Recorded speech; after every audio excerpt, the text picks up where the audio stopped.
I'm not convinced that the curriculum that they offered that is obviously has not been prepared with Indigenous people. Some tour guides in Montreal say the city's certification rules are making it harder for certain voices to be heard, including Indigenous guides. They say the single path to certification on top of language requirements limits access and creates barriers. For some Indigenous people, their first language will be their Indigenous language, and then they will speak either French or English. It's rare that they'll speak both. Sophie Claude Miller is an uncertified tour guide with company Haunted Montreal. She says the city's bilingual French-English requirement could exclude some Indigenous storytellers from the industry. And if we're going to keep having those systemic barriers, basically that's what they are, it's going to be harder and harder for people to tell their stories. Miller works with Donovan King, the founder of Haunted Montreal.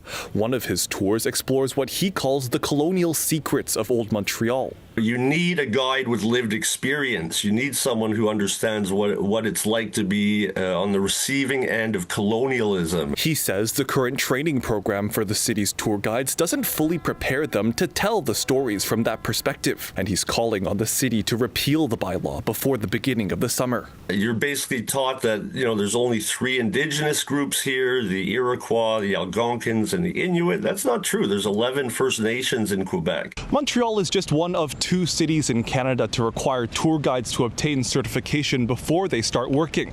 That's according to bylaw G2, and right now there's only one place to obtain that certification, right here at the ITHQ.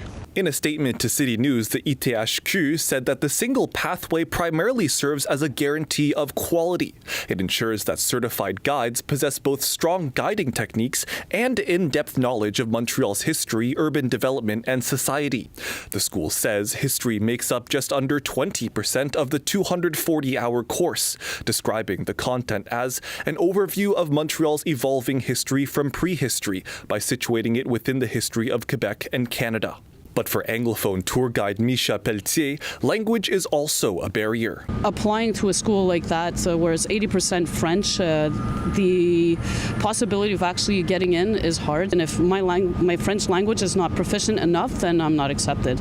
Pelletier and others want the bylaw replaced with options like a standardized city exam or renewable municipal licenses, systems they say would focus more on accountability than gatekeeping. If there's other people that tell our stories, they're erasing us by taking our place. In Montreal, Zachary Chung, City News.